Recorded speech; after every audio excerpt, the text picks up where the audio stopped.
Welcome, and thank you for joining Female Founders Fund's second episode of Reimagining Tomorrow, our virtual fireside chat series featuring conversations with visionary female founders, CEOs, and entrepreneurs as we delve into the ways that our life is changing post-pandemic. To start, my name is Anu Duggal, founding partner at Female Founders Fund. I started the fund in 2014 with a very simple belief that women are going to build the companies of tomorrow, and we as a fund will back them. Since then, we've become a leading source of institutional capital for female founders with investments in companies in which you will know: Billy, CoStar, Zola, WinkyLux, Maven Clinic, Tala, as well as the two companies that are represented here today, Reel and Shine. Today, I'll be speaking with three female founders working to transform the future of mental health: Ariela Safira of Reel and Naomi Hirabayashi and Marah Lidey of Shine. I'm going to ask them now to join us. Great. Happy to be here. So thrilled to have you guys. Thank you. So just some quick housekeeping before we start. Following the discussion, we'll take audience Q&A. And if you'd like to ask a question, please feel free to submit via the chat function at the bottom of your screen. So we will get to as many of them as we can. Thanks so much, and let's get started. So Ariela, Naomi, and Marah, it is so great to have you here for our second fireside chat as part of our Reimagining Tomorrow series. Let's start with where we're finding you today. Naomi and Marah? I'm in ATL. I'm in Brooklyn, and there's a Murphy bed behind me, so I'm in this kind of makeshift office room, and the desk is a little creaky sometimes, so if you hear that noise, that's what it is, but I'm in Brooklyn. Awesome. Ariela? I am in Flatiron. I'm actually in Reel's mental health studio now, in large part because my own apartment in Brooklyn doesn't have Wi-Fi. Great. So Ariela, why don't we start with you? Do you want to tell us a little bit about the journey that led you to start Reel and the problem that you were looking to solve?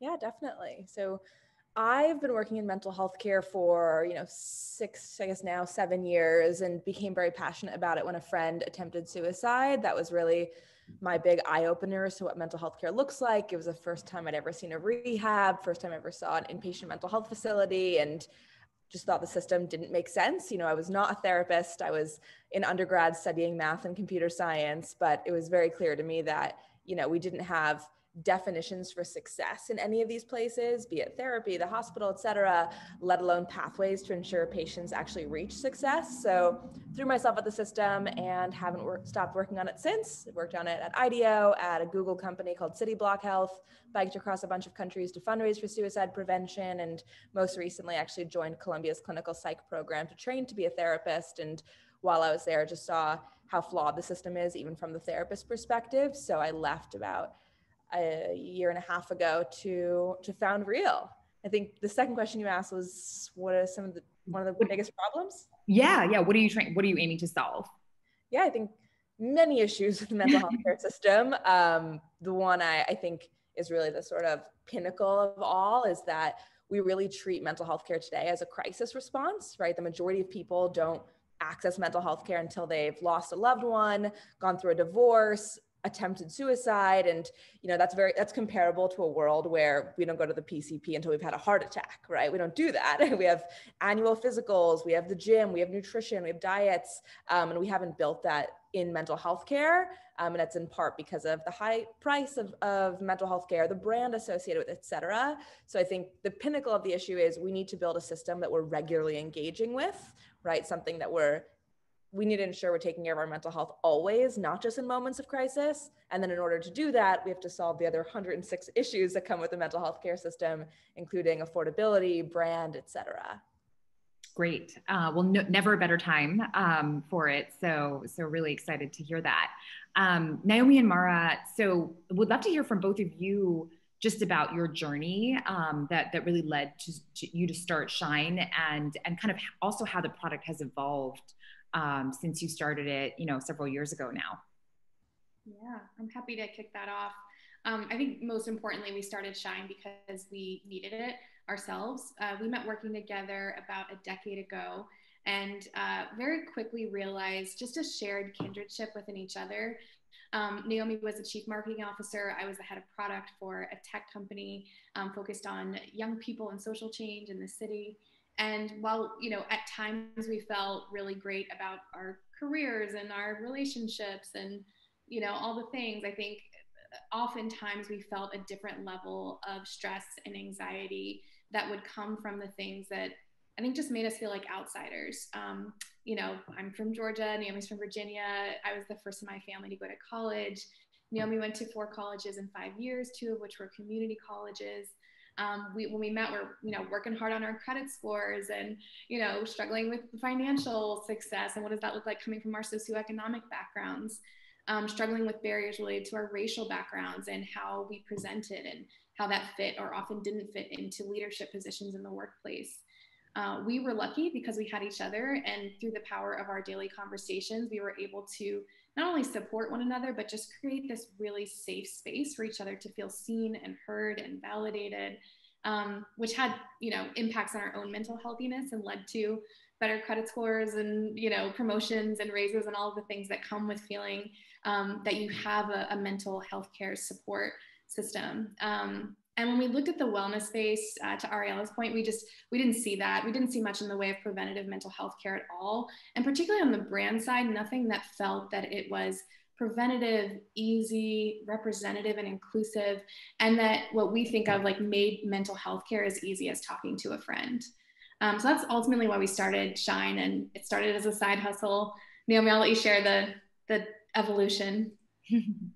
Yeah. So in terms of, and just disclaimer, my daughter and her friend are having a play date in the living room, so hopefully it doesn't sound too loud, but this is 2020, and so appreciate your understanding. I think to Marah's point, you know, one of our values is fueled by frustration, and like Marah said, we were frustrated by not seeing ourselves in the mainstream wellness, you know, world, and not seeing a product that talked about issues and approached issues in a way, you know, that you talk about the things with a friend, right? Like there's a much more conversational nature to mental health and to the intimacy of self-care. And so it was really that frustration that led us to take a big risk and, you know, not having any fundraising experience. You know, we worked in the not-for-profit sector, which I would say is largely very different from the VC space. But we were really lucky in that we had a lot of grit and experience from scaling a company, you know, with where we met from 0 to 5 million members around issues that they cared about. And most importantly, an intuition. And I think that's where the best companies come from is you're fueled by a problem and you're frustrated that there's not a really clear solution out there that speaks to you in a way that you want to be spoken to. And we were lucky to meet the right people that helped us understand this world and helped us ask all of the questions that can feel like really stupid questions, but those are the biggest barriers that allow more people to get in the door. And it was 2016 when we went full time, which was a really powerful year because of obviously the presidential election, the beginning of what has been the last 4 years and that direct correlation to mental health in this country. And I think for Marah and I, just the power and the validation that came from wanting to build a company that approached mental health in a totally different way and knowing the importance of that starting at home. And so our team built from the ground up, you know, we're largely from marginalized backgrounds. 80% of our team are BIPOC, and we are for everyone. And we also recognize that to solve the biggest gap in mental health access, we need to bring those marginalized experiences to the front and address the intersectionality of mental health head on. Awesome, thank you. Ariela, do you wanna also share a little bit more just about the real product experience? Yeah, definitely. So if you asked me this question 6 months ago, as you know, the answer would look different. Today, given the sort of an evolution of Real in response to quarantine, the pandemic, today we have an omni-channel approach to mental health care. So both a brick and mortar platform, that's where I'm sitting today, and a digital platform really meant to form a paradigm shift for mental health care, changing it, like I'd mentioned, from that crisis response tool to instead this service that you engage with regularly. So the brick and mortar where we are today essentially is a monthly membership model similar to digital, and care spans from one-on-one to group formats. And the digital product, which we had launched actually just in the end of August, that right now looks like a $28 per month product. And what comes with that is unlimited access to therapy pathways, which are these 12-session therapy experiences. We have pathways for exploring your sexuality, pathways for self-pleasure and sex and intimacy, for undoing your upbringing, exploring working on your anxiety. And that really gives this sort of like journey or experience to therapy, as opposed to today's sort of like indefinite black hole of a therapy appointment experience. And outside of that, the digital product has ongoing mental health tracking using something called the Real 10, which our chief medical officer and head of therapy developed.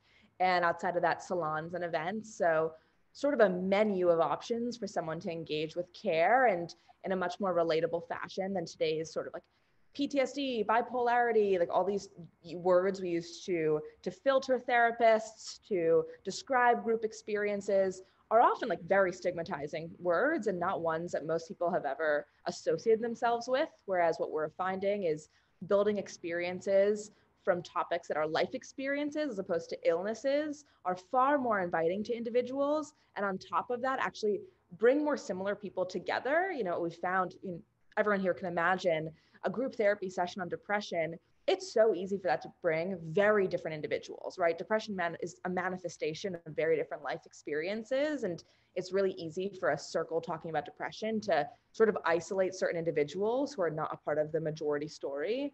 Whereas when we group people by life experience, as opposed to like an illness or manifestation of an illness or of a life experience, we found that they form greater connections. They feel far more comfortable to even express where they're at, their concerns, et cetera.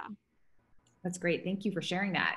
So I think, across both Shine and Real, there's this common goal and mission of making mental health support accessible, really by leveraging technology and a more personalized experience. I would love to just hear what you all think is the greatest barrier to inclusive mental health support. Where do you really see an opportunity to really disrupt, I think, an industry that hasn't really seen true innovation in far too long? I could jump in. Go for it. I mean, as I had said earlier, there are 107 problems. I'm sure we could spend this entire hour talking about them. But I know one of the biggest ones is scale, and the issue that today's traditional mental health care system relies on one-on-one care. And I think what the world is not realizing is like one-on-one will never be affordable. Like just 45 minutes of any person's time, whether they're a licensed physician or a mental health coach, will always be it'll always be inaccessible to 98% of the country, right? It's beyond inaccessible. And what we need to do, and I should also say even outside of finances, we just don't have enough therapists in this country for every single person in the country to receive care, right? Even if it's 2 sessions a year, we don't have enough therapists for that. So instead, what we need to do is build better ratios, right? A more one-to-many model. And that's where technology really saves the day, or like solves a real key issue, is what is not to be reductive, like what is the online fitness class of therapy, right? What is the model such that one therapist can effectively give personalized care to a group of individuals as opposed to a single one? And, on my end, like that is what technology unlocks to actually ensure we're building a model the entire country can engage with, as opposed to, today's one-on-one model. That's great. Thank you. Naomi or Marah? Yeah, I'd add to that. I think, when we think of the typical barriers in mental health care, it typically is, or even just services, right? Like wellness services. I think we think a lot about like price and time. So, we're all busy. And then from a financial perspective, like what can we make more accessible financially, knowing, especially for this category. And when I think about this, I think all the way from mental health care as, some people kind of call it, to what other people call like wellness or self-help. Like there's so many different ways to think of this category. It really hasn't evolved from a pricing perspective since like the 80s and the age of the guru. So certainly I think about those things. It's why we made sure that Shine is freemium and that our subscription price is the most affordable in the market. Of course, we made it easier to get like self-care support really quickly. But the barrier that I think is less talked about, and I think this year is just becoming more and more talked about, which is exciting to us, is just representation. You know, seeing yourself as a Black woman navigating the fight for racial injustice this year, a queer parent navigating COVID, a Chinese person navigating like just the new levels of racism and xenophobia that you're experiencing. There are so many different ways to speak to people's experiences. And I think when we talk about inclusion, it can come from this kind of blanket standpoint of maybe having content or creators that are from different backgrounds. But to be inclusive, we have to be specific and we have to speak to people's specific experiences. And I think, you know, the wellness industry has unfortunately looked like one big stock photo of this like beautiful white woman in the forest, which is great, but you know, I'm happy for her. But also we know that one, that's not typically the demographic, just even in terms of that person. Like she's so much more dynamic than that. She has so many more issues than what we're seeing from just kind of sitting in traditional yoga pose and maybe having a certain level of financial access. We also know there are a lot of other types of people that just aren't getting the service and care that they need. And so I think the cost is that we're missing out on millions of people feeling seen and heard and getting the support that they need. It's to Naomi's point, it's why we start with representation and inclusion at the forefront of our mission. And you see that represented in our audience that over indexes for LGBTQIA people, for Black women, twice the national average. And you kind of see that against every marginalized community because it's, you know, just simply unique, I guess, to be, you know, more representative at this time. That's great. And thank you. So Ariela, kind of going back to your earlier point around the initial plan of physical location that was set to open in early April, you know, the speed at which you guys were able to innovate and to develop a digital product was really amazing. How did you guys think about creating a new strategy and how did kind of what was happening in the outside world impact what you decided to build? Yeah. For context, we actually had plans to open this brick and mortar studio on April 7th. And obviously that didn't come to life. And within 8 days, we had built this new digital offering. And having been asked this question a few times now, I do think like the first, and this might be obvious, I'm not sure, but the number one thing that made it so doable is like truly hiring not just a stellar team in terms of smarts, but a deeply passionate team. You know, it's not just about number of hours worked in those 8 days. It's just like the energy that was brought and the like level of seriousness everyone took it in is, I can't imagine replicating in individuals who don't bring so much passion to the product. So I do constantly tell founders, like, it's a cliche, but truly the number one thing you should think about is who to hire and how important it is to hire people who feel the mission, not just get the product, but feel it and are emotionally involved. And outside of that, I mean, in so many ways, and our therapist, I think somewhere actually on the line could probably speak to this, but I truly think I've experienced trauma and like blacked out during those 8 days. But, you know, we had like a daily 9 a.m. check-in. We aggressively like used and followed Asana. Like I think the remote culture obviously meant that we had to be so diligent about using the few like cooperative tools that exist. And we couldn't rely on like just hopping into someone's office and saying, by the way, how'd you do this? So diligently using tools like Asana, having that stand-up check-in, not sleeping for 8 days, which is quite unfortunate when you run a mental health care company and see that's the case. And more than anything, stellar employees, like people who just brought their all. Yeah. Yeah, no, thank you for sharing that. Naomi and Marah, I know you guys have also done an incredible job in adapting your offerings and really speaking to the moment. Would love to just hear about how you thought about, you know, the resources to develop during this time of uncertainty and kind of how the product has shifted. And also, what are the considerations that you really thought about to help users manage this, kind of anxiety-ridden time? Yeah. I think something that has been really powerful about this year is a lot of what we were doing in terms of our unique approach has just served us, and the world is sort of caught up in a lot of ways. So one of the things that's always made us stand out is that we release new content every single day. And we have, as a result of that content, we have an evergreen library of over 800 meditations that you can come and access at any point. But what has always been really unique is that when you open up the Shine app, every single day you can come and reflect, meditate, and connect with us. And there's a lot of care that goes into releasing a new, we call it like the Daily Shine, which is the core audio content that you'll experience every single day. It's almost like a podcast meets meditation. And the podcast part comes from a place of, to the point of what Marah and I were frustrated about when we first started Shine, is when there are really serious things happening in your life or the state of the country right now, while like a calm kind of 101 meditation, like calming energy or whatever it may be, could be helpful, it probably won't reach you in the same way as kind of naming the present and saying, this is what's happening in the world. If you are feeling overwhelmed, if you are feeling stressed, or if you are feeling unsure, that is human and you're not alone.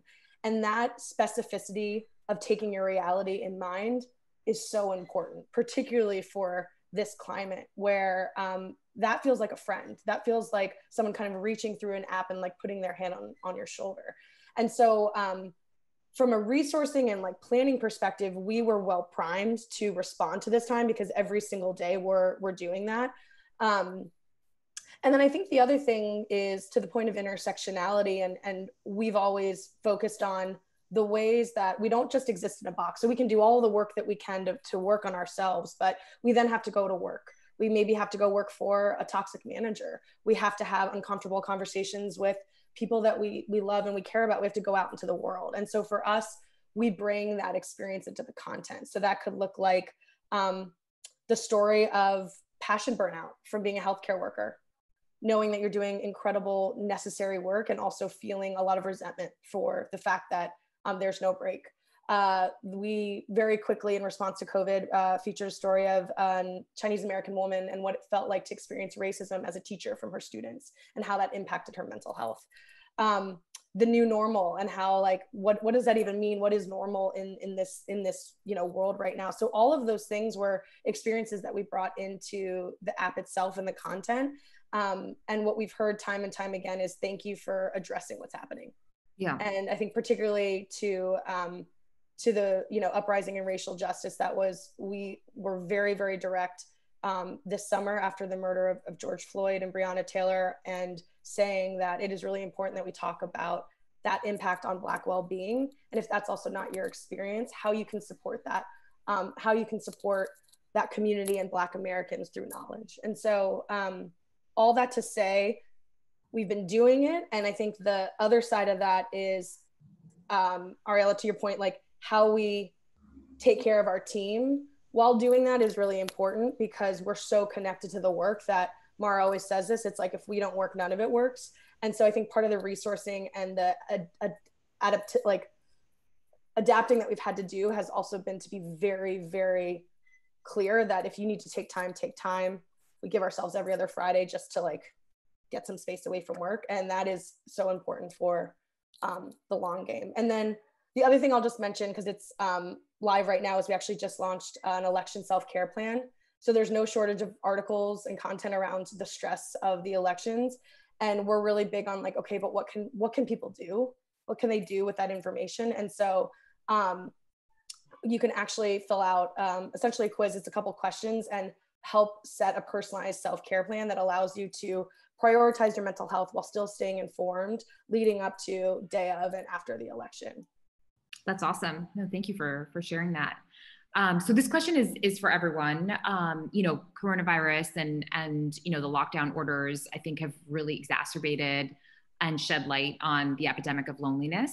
And, you know, in the US, between 20 and 50% of people have reported feeling lonelier since the pandemic hit. Not surprising. As you think about the future of mental health care, how do you think about addressing or incorporating this issue and combating the loneliness that so many of us are experiencing today? I can kick it off. I think what's so fascinating about this is we know that loneliness has been an epidemic in the US for a while, and particularly with the elderly and also with Gen Z. So that's something that's, you know, not as talked about, but they're reporting at like a 73% rate of feeling more lonely than since the pandemic started. And a lot of the research around this shows that when you lack close proximity to others, what happens is your brain becomes more alert. You're like on high alert for threats.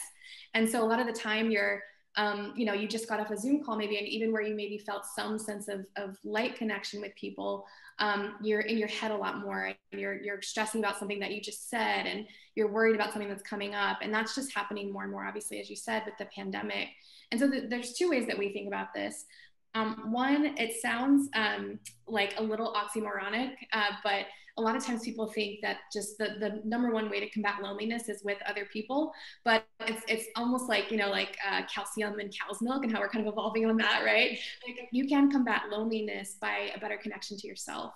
And so there's a lot of ways to do this. I think that mindfulness and getting more present in the present moment is massive. If you can find a way to just channel that sense of just noticing where you are, focusing on your breathing. It doesn't give your brain time to worry about the threats and to feel lonely and to feel isolated. And then in the long game, certainly we see the absolute impact of social connection and connection with others. And the way that we address that at Shine, knowing that, you know, it's so, we believe it's so important to have a wedge. And there are so many communities like Ariela's, for example, that are, I think, wonderful for that real face-to-face interaction or digital face-to-face interaction. For us, it's about, you know, really focusing on the content. And then we focus on what we call like these weak ties, right? So being able to get real-time relief when you're feeling lonely, but also maybe when you're dealing with a very specific issue. So we have a private community online where people can share and support one another called the Shine Squad. We also have in-app our discussion feature where we have a new theme each day, and that's curated, and people can get that kind of short-term relief. And then the long-term value of that is breaking down that spiral of silence and ultimately knowing that the next time I feel like a shitty mom, or the next time I feel alone in whatever it is I'm dealing with, I just know that I'm not alone because I've had this experience where I've had several of these interactions and created these weak ties, and I'm able to just know that. So that's how we think about combating it. And I think that it will unfortunately continue as this pandemic continues in terms of the gap that we're seeing in this loneliness epidemic. But if we're able to use technology in the right ways that are you know, servicing this element of connection, whatever that may be, I think it's a huge opportunity to use this moment as just like an opportunity for a different kind of connection. That makes sense. That's great. Ariela? Yeah, I think I loved your point on like people are so quick to jump to if you're lonely, therefore you have people around you. Whereas I'm sure everyone who joined tonight's event knows like being alone and loneliness are very different things. And it's not about having physical bodies with you, be it virtually or in person. It's a much more internal concern, belief, etc. And I think, you know, similarly, I promise this is a long-winded way of explaining it, but I promise it does. You know, when we launched in April, we launched this like 1 month offering called Real to the People, which was meant to be a sort of response to quarantine, to the pandemic. And we had launched free care in both individual and group format. And what we found is that everyone preferred group over one-on-one, right? Which was surprising given that a free one-on-one appointment is a far better deal than a free group class, if you will. But even more than that, what we found is that most people are joining with their videos off.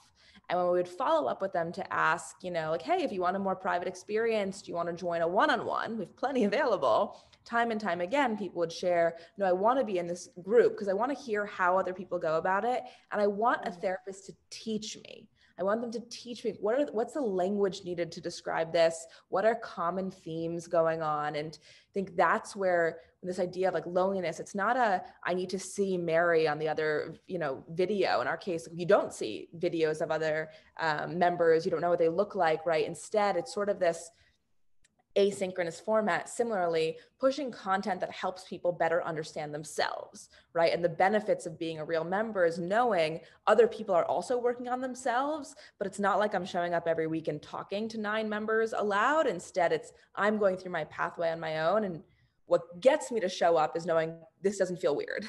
Other people do it. And that's what gets you to show up. What gets you to actually stop feeling lonely is not the other people, it's working on it yourself, right? And so often, so many of the things we talk about in our pathways, just at Real in general, are topics that are never discussed, right? Talking about self-pleasure, sex and intimacy, doubting your sexuality, all of these topics are things that, of course, people don't even know how to work on it internally when they've never been taught language to describe these concerns, right? They've never seen role models work on these concerns. Instead, at best, we know how to talk about our job sucking and dating sucking. We really don't know how to talk about, recurring nightmares or not being, or how to talk about infidelity and cheating and these topics that it's more than being taboo. It's actually we don't know what to say. And, something we're working on, and I think Shine similarly, is how do we teach that and educate that so that you as an individual can work on it, as opposed to relying on you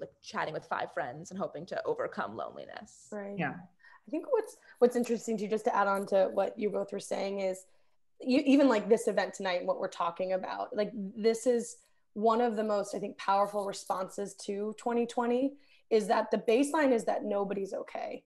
There's a spectrum of experiences, and there's a lot of different ways that, based on your access or your health or your life situation, that this pandemic or just all of the uncertainty of this time is going to impact you.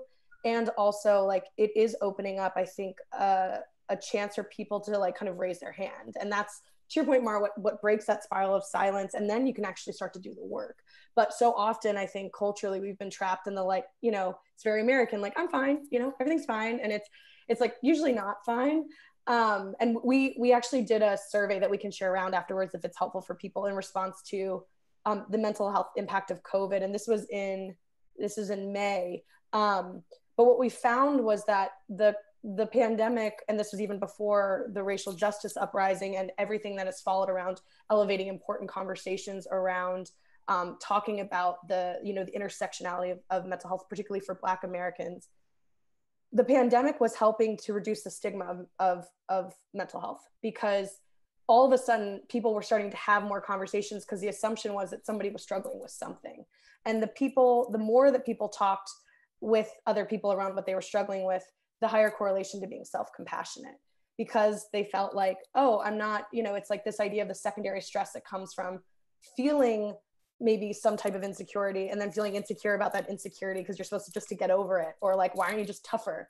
And so I think that there's just so much from this time and these conversations that is hopefully going to reduce that stigma, allow people the space to start to have the needed and deserved conversations with themselves and with their community about the things that are very real. But to your point, infidelity, which a lot of people maybe have experienced directly or indirectly, but it's still so taboo. But what are all of those other types of conversations that maybe would just stay under the rug?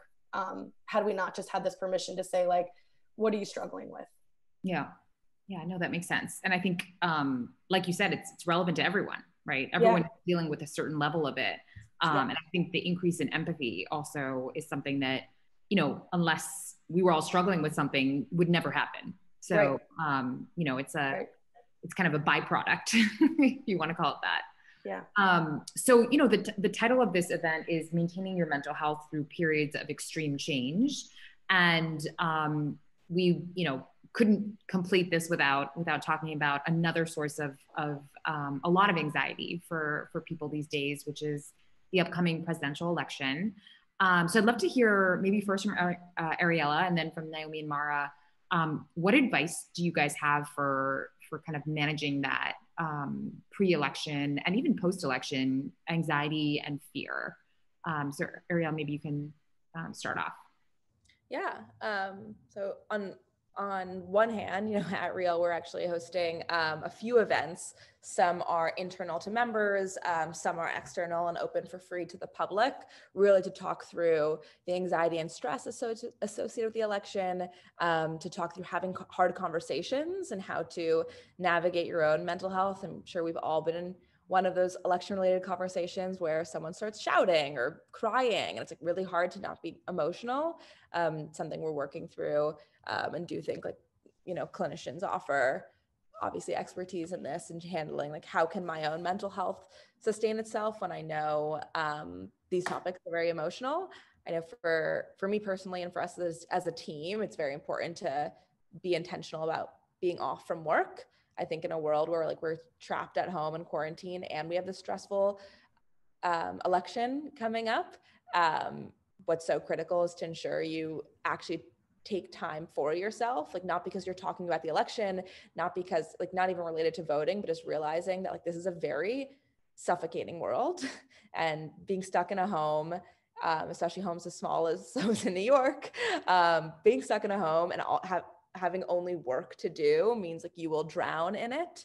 Drown in it. Never know what it is. So yeah, ensuring that you have separation from work and from the election, right? Ensuring you're not always watching the news. Something we talk about at Real is we should not have Slack on our phones, especially in these days. We're on laptops enough. Slack and Gmail, not being on your phone, actually separating from the news in a world where it otherwise takes up all of our time. And two, thinking through, what do I have that is stable, right? And I think that something that I'm sure everyone here talks about a lot is we've lost a ton of anchors, and anchors that we didn't even realize were anchors before, right? Even I just moved to Brooklyn and was so challenged to think about where to move to, because I didn't have a sense of well, the office is here, so I want to be close to the office. Didn't have that. Didn't have the gym is here, so I want to be close to that. The freedom was actually not freeing at all. It was horrifying. Give me some forced thing to do.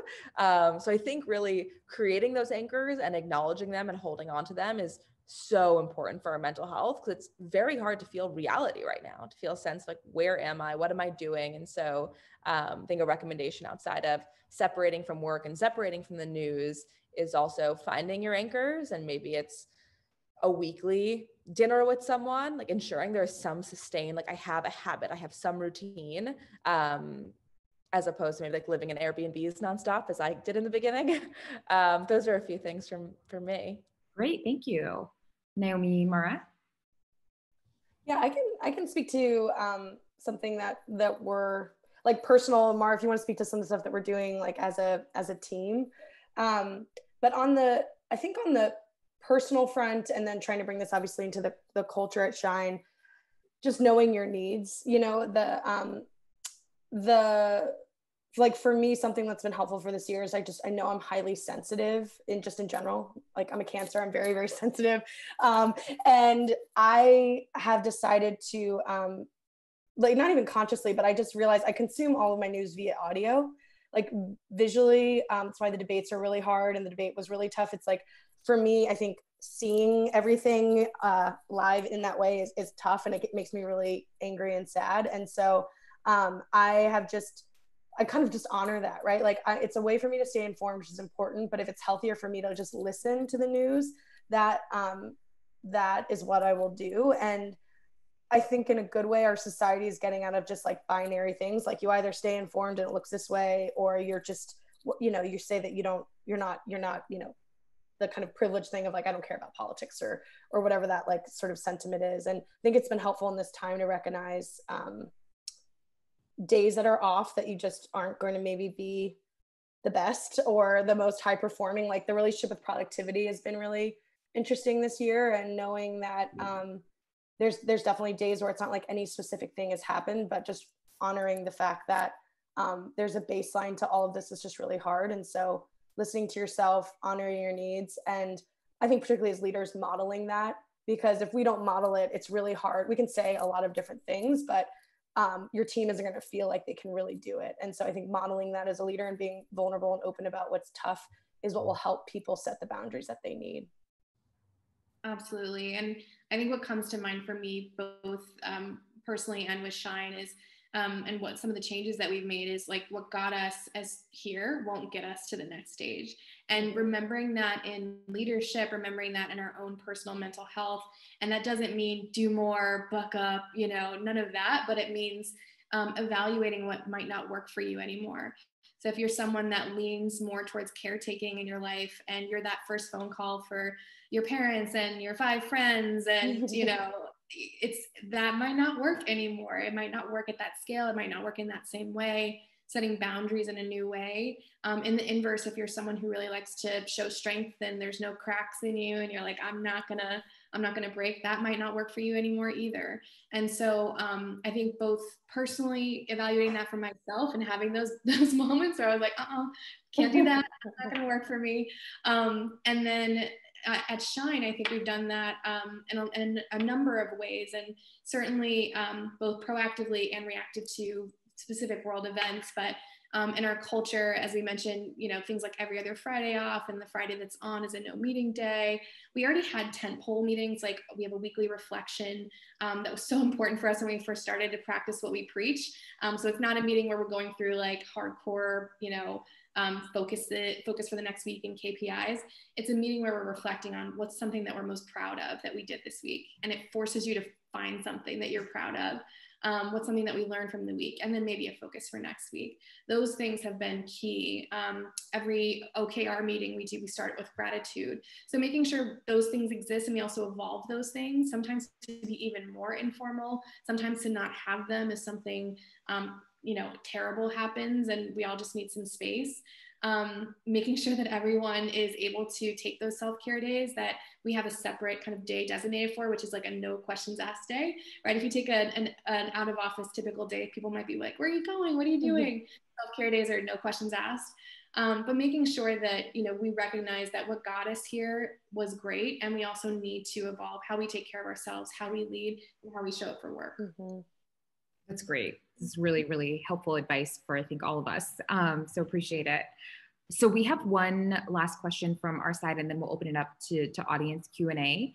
I think, you know, you are all really uniquely positioned to provide a view on how this period will change the landscape and the future of mental health and mental health care. I would love to just hear, you know, what you think is next and what role that you think Real and Shine will play in how the landscape evolves over time. Ariela, do you want to start? Sure, yeah. I do think that in a strange turn of events, the pandemic has far more people seeking mental health care than they previously did. And as a result of that, you know, what we're seeing are far more employers looking to cover it, far more universities looking to offer better benefits like for their students. And I think that'll obviously result in far more people using mental health and long term. I think outside of that, there's also just been stripping us from the ability to see one another and only having us like suffer mentally means just the shift from like superficiality and thinking that like the gym and nice clothing is everything. I think I've just on a person-to-person basis definitely seen that amongst friends and friend circles, but even in thinking through where people are spending money, right? That's if we spend a year and a half on people not paying for gyms, not paying for clothing outside of their pajamas, makeup, etc., you know, we're really informing very new habits in terms of pocket spend. I know in any case, I think the one-on-one therapy appointment is an exorbitant price and insane, truly. But I do think that it was even stranger to people because they had no line in their budget for it. And instead their budget was already at max capacity with all these other things. And something that is coming up this year and a half is those things no longer exist in one's budget. And everyone's mental health is really brought to the forefront and people are not as ashamed to take care of their mental health. So I do see that sustaining beyond the pandemic and becoming a priority both for individuals and their own pocket spend and employers and universities as they think about how to fund for their students, for their employees, et cetera. That's great. Thanks. Naomi, Marah? Yeah, I think that the two biggest things that come to mind is widening the scope of representation in the mental health landscape. And that is, I love how, yeah, as Marah said, like part of being, you know, inclusive is being specific. And I think we've really felt that from this time, in that, you know, how can we elevate more specific experiences that help humanize the ways that people experience mental health issues or crises, or you know, just tough, bad moments. And we get really excited about what we were able to do specific to Black well-being this summer. The idea of if we could do that for marginalized experiences, we can do even more for Black well-being, and do it in a way that includes everyone. The goal is to be a mainstream, you know, wellness company. And I think what we're doing is unique in that it's for all of us, and that also includes being specific. And those two things have friction in our society. Like even when we pitch it, people are like, wait, what? Because it's not the way that we have been wired as a culture. And so widening the scope of representation with mental health landscape, and doing that largely through stories, and through having people kind of passing the mic to people to speak to their own experience, and elevating that through the Shine platform. And then the other thing is, like, you know, again, moments like this, and seeing, you know, being part of a portfolio of companies that are trying to build new ways of doing things and fix broken systems, is that right now, you know, it feels like there is a lot of failure of leadership.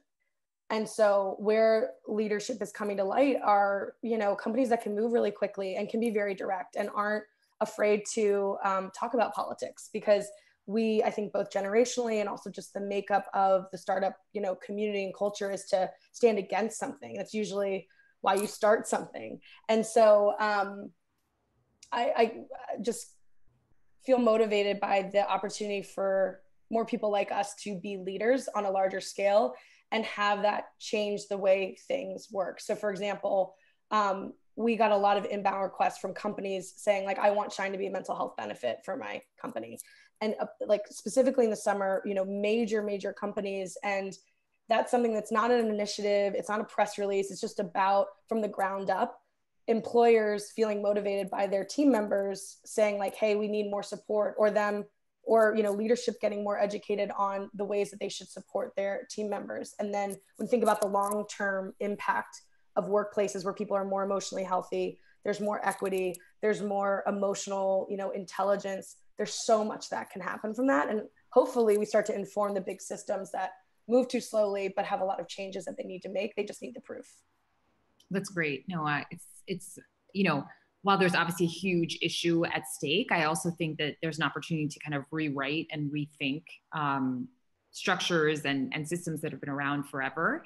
And to really, you know, from an investing standpoint, put the care of the user first, right, versus kind of models that have traditionally been, you know, thinking about the therapist's point of view, or just taking a different approach to the end experience. So, so I love that. Cool. Well, I think we have time for one or two questions. So this one, I like this one. Sarah Wood is asking, what in your life is bringing you energy right now? Who wants to start? I could jump in. Okay. I want to sound really cliche and corny here, but it really is like the people on my team. So not their worker side, but like their human side. You know, we are a very close-knit team friend-wise, and have done some socially distanced hangouts, if you will, and have been pretty great about throwing like digital coffee time on the calendar and throwing team dinners. And I was talking to like a founder friend last week who was just, you know, couldn't bear waking up and like doing another work day, which we can all like understand for sure, but definitely felt the gratitude of like, I just fucking love the people I work with. And it has like, even outside of brainstorming and like building this product, there's a like joy and thrill of like, I have like just the silliest coworkers and we have such a good time. So I think in large part them, and I got a golden retriever in quarantine. It's wonderful. So both of those things really do keep me up. Awesome. Thank you. So exciting. I would love to see content of Black Golden Retriever. I definitely think there's this secondhand excitement that's happening this year more than ever, where somebody moves or someone gets a dog or something, and you're like, I need that. Send that to me. For me, it's been the little things, like, you know, playing games with my partner at night, and just like slowing down in terms of my off time, because I think certainly I felt that excitement of, you know, the normal times and getting to see my friends and all of that. But I do think there was a latent level of like pressure, FOMO, just feeling like I needed to be like doing stuff. And I'm just embracing the like not doing as much. And then I shared with you all, but I'm, you know, newly pregnant, and just, you know, I'm in a cool stage of like getting to start to feel stuff, and like, you know, just like just these little joyful moments. You're like, oh, what's that? Like something's happening. I don't know. It's just made me a lot more. This time, I think, has, while overall been tough, it's definitely made me just so much more zoomed into like just little moments of joy. It's great. Naomi? I love that. I'm so excited for Marah's baby.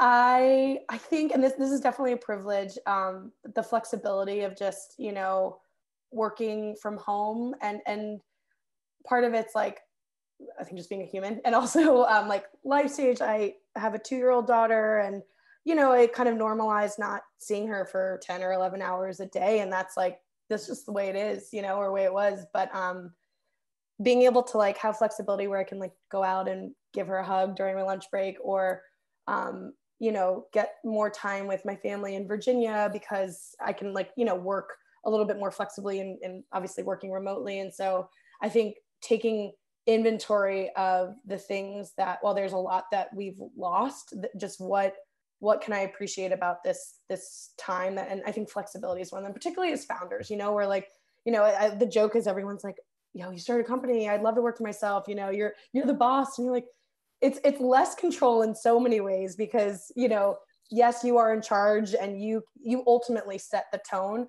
But when you build something you're just incredibly passionate about, and everything comes back to you, you take that accountability and that responsibility really seriously. And I think control and flexibility can feel hard, you know? And so I've appreciated that, that impact of just getting more time with my family, and, you know, reading if I can, like on a quick lunch break for 20 minutes, just things like going out to get lunch, things that, you know, we just, especially as New Yorkers, we kind of normalize that weren't normal, like never ever eating lunch at like a table. Yeah, no, I love that. So we have one last question, which is interesting, from Stephanie. And that is, what are the most important trends that you guys are seeing in mental health specific to young women between the ages of 13 and 21?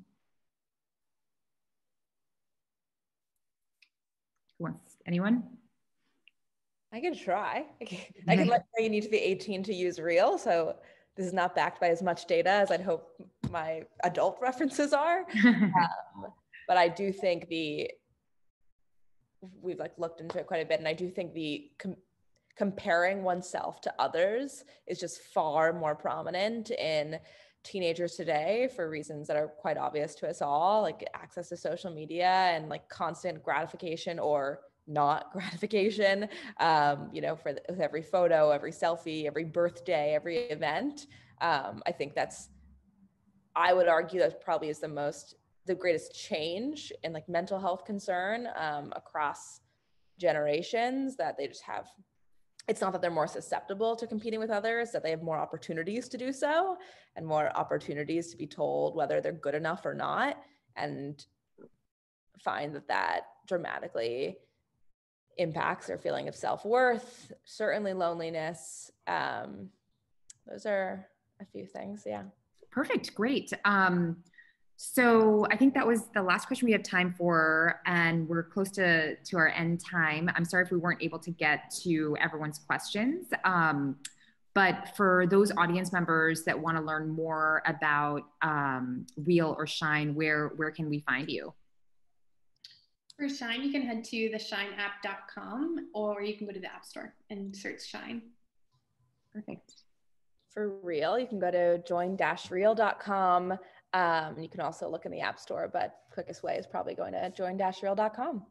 Perfect. Well, this was so helpful and really enlightening, I think, from all three of you. So really appreciate the time, and have a great rest of your evening. Thanks to our audience as well.